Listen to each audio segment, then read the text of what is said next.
మొత్తం ఆ విధి విధానాలు ప్రకటించబోతా ఉన్నారు. ఇప్పటికే కులగణన పూర్తి చేసినటువంటి కర్ణాటక ప్రభుత్వం నిన్న బీసీ ఎమ్మెల్యేలు, బీసీ ఎంపీలు, బీసీ ఎమ్మెల్సీలు అందరితో కలిపి సమావేశం నిర్వహించి వాళ్ళందరి విజ్ఞాపనలు స్వీకరించి నెల 18 తారీఖున బీసీ కులగణనకు సంబంధించినటువంటి విధి విధానాలు ప్రజల ముందు ఉంచబోతా ఉన్నారు. ఎవరు ఏంది అనేది మొత్తం బీసీ కాదు అన్ని కులాలకు సంబంధించి 7 కోట్ల కర్ణాటక ప్రజల ఏవైతే ఉన్నాయో జనాభా లెక్కలు ఏవైతే ఉన్నాయో వాటిని బయట పెట్టబోతా ఉంది కర్ణాటక ప్రభుత్వం. కర్ణాటక ప్రభుత్వానికి ధన్యవాదాలు. రాహుల్ గాంధీ గారి ఆలోచన ఏదైతే ఉందో ఆ ఆలోచనను ఇంప్లిమెంట్ చేస్తూ సిద్ధరామయ్య గారు బయట పెట్టబోతా ఉన్నాడు. నిజంగా కర్ణాటకలో వచ్చేటువంటి కర్ణాటకకు సంబంధించిన డేటా కూడా నా దగ్గర ఉంది. అక్కడ ఎవరెవరు ఎంతున్నారు అనేది మనం ఓసారి శనార్థి తెలంగాణలో చేసినాం. అయితే యాక్యురేట్ గా ప్రభుత్వం ఎవరైతే రాహుల్ గాంధీ గారు చెప్పినట్టుగా ఎవరు ఎంతో వాళ్ళకు అంత దక్కాలనేటువంటి అంశం మీద కర్ణాటక ప్రభుత్వం అత్యంత కీలకమైనటువంటి నిర్ణయాలు తీసుకోబోతా ఉంది ఈ నెల 18న జరిగేటువంటి మంత్రివర్గ సమావేశంలో. సో మరి తెలంగాణ ప్రభుత్వం కూడా మరి అక్కడ రాహుల్ గాంధీ గారి ఆశయాలు ఇంప్లిమెంట్ చేస్తూ ఉన్నారు. ఆయన ఇచ్చినటువంటి మాటలన్నింటినీ ఇంప్లిమెంట్ చేస్తూ ఉన్నారు కర్ణాటక ముఖ్యమంత్రి సిద్ధరామయ్య గారు. మరి ఇక్కడ కూడా కాంగ్రెస్ పార్టీ ప్రభుత్వం ఉంది కాబట్టి రాహుల్ గాంధీ గారి ఆలోచన ఇక్కడ ఇంప్లిమెంట్ కావాల్సినటువంటి అవసరం ఉంది. కాబట్టి మరి తెలంగాణ ముఖ్యమంత్రి గారు అక్కడ 18 తారీఖు పెట్టి మీరు ఇప్పటిదాకా ఒక సింగిల్ విధి విధానాల ఖరారుకు సంబంధించి సింగిల్ ఎజెండా కూడా సింగిల్ మీటింగ్ కూడా పెట్టలేదు. ఈసారి ఖచ్చితంగా పెట్టాల్సిందిగా మీకు రిక్వెస్ట్ చేస్తా ఉన్నాం. కర్ణాటక ముఖ్యమంత్రి సిద్ధరామయ్య గారికి జయహో.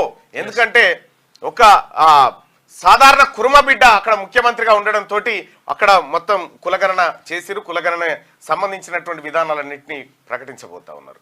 అది అట్లా ఉంటే ఇక నారాయణపేట ఏది పంపించినది వచ్చిందా?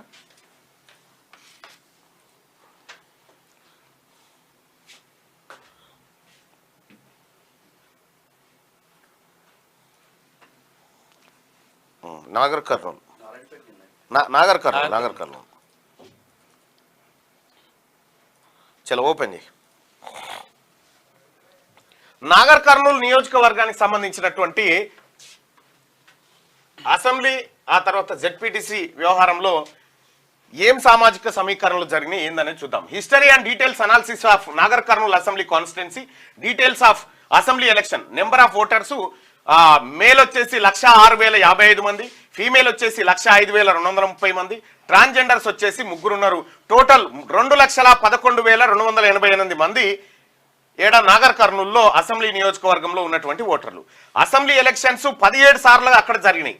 17 సార్లు నాగర్ కర్నూలులో ఎలక్షన్ జరిగితే అందులో దాదాపుగా 12 సార్లు ఓసీలు 12 సార్లు ఓసీలు ఎలక్షన్ లో గెలిస్తే బీసీలు 4 సార్లు అవకాశం దక్కింది. The MLA from BC category who got elected ఒకే ఒక్క ఆయన నారాయణ గౌడ్ 1967 నుంచి 67, 73, 83, 89 4 సార్లు ఆయన ఒక్కడు మాత్రమే గెలవడం జరిగింది ఈ 17 సార్లు జరిగినటువంటి దాంట్లో. మరి బీసీలు ఎంతమంది ఉన్నారు? 1989 నుంచి ఇప్పటి వరకు అక్కడ బీసీ ఎమ్మెల్యే లేడు. 1989, 99, 2009, 19 దాదాపు 30 ఏళ్ళు దాటిపోయింది. 35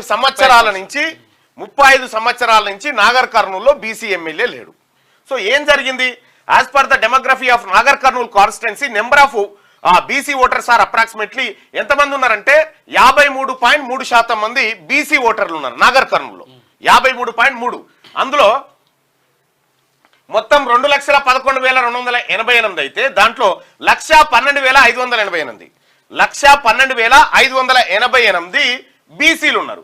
as per demography of Nagar Kurnool constituency number of OC voters are approximately 12.9%, which will be around 27,256. మొత్తం నాగర్ కర్నూలు అసెంబ్లీ కాన్స్టిట్యున్సీలో ఉన్నటువంటి ఓసీ ఓటర్లు 27,256 మంది. బట్ దే గాట్ ఎలక్టెడ్ 12 సార్లు గెలిచారు. 27,000 మంది ఉన్న జనాభా ఉన్నటువంటి ఓసీలు 12 సార్ల ఎమ్మెల్యేలు అయితే బీసీలు జస్ట్ 4 సార్లు మాత్రమే అయ్యారు. అది కూడా ఒక్క ఆయన నారాయణ గౌడ. ఇప్పుడు నాగర్ కర్నూలు నియోజకవర్గంలో వాస్తవానికి ఎమ్మెల్యేగా గెలవడానికి ఎంత కావాలి మనకు? ఇందులో సగం వేసుకున్నా కూడా 1,06,000 కావాలి. 1,06,000 కావాలి. బీసీలకు ఎన్ని ఉన్నాయి? 1,12,000 ఉన్నాయి. వీళ్ళ ఓట్లు వీళ్ళు వేసుకుంటే ఎవరు గెలవరు అడగా మెజార్టీ. ఇక్కడ బీసీలకు జరిగినటువంటి నాగర్ కర్నూలులో కేవలం 4 సార్లు మాత్రమే బీసీలకు అవకాశం వస్తే 12 సార్లు ఓసీలకు అవకాశం వచ్చింది. ఈ 12.9% కూడా సామాజిక వర్గాల వారిగా కనుక మనం అది డివిజన్ చేస్తే వైశ్యులు, ఆ తర్వాత ఆర్య వైశ్యులు, వెలమలు, ఆ తర్వాత మిగతా అన్ని కమ్మలు ఈ సామాజిక వర్గం నుంచి ఉంటారు. ఇందులో 3 to 4% లేదా 5% వరకు రెడ్డిలు ఉండేటువంటి అవకాశం ఉంది. అంటే దీంట్లో సగం అంటే 9,000 లోపే రెడ్డిలు ఉండేటువంటి అవకాశం ఉంది. కానీ వాళ్ళు 12 సార్లు అక్కడ గెలవడం జరిగింది. ఇంకా జెడ్పీటీసీల విషయానికి వద్దాం. నాగర్ కర్నూలు కాన్స్టిట్యున్సీ 5 మండలాలు ఉన్నాయి. దానికి 5 మండలాలకు సంబంధించిన జెడ్పీటీసీల వివరాలు ఒకసారి చూద్దాం.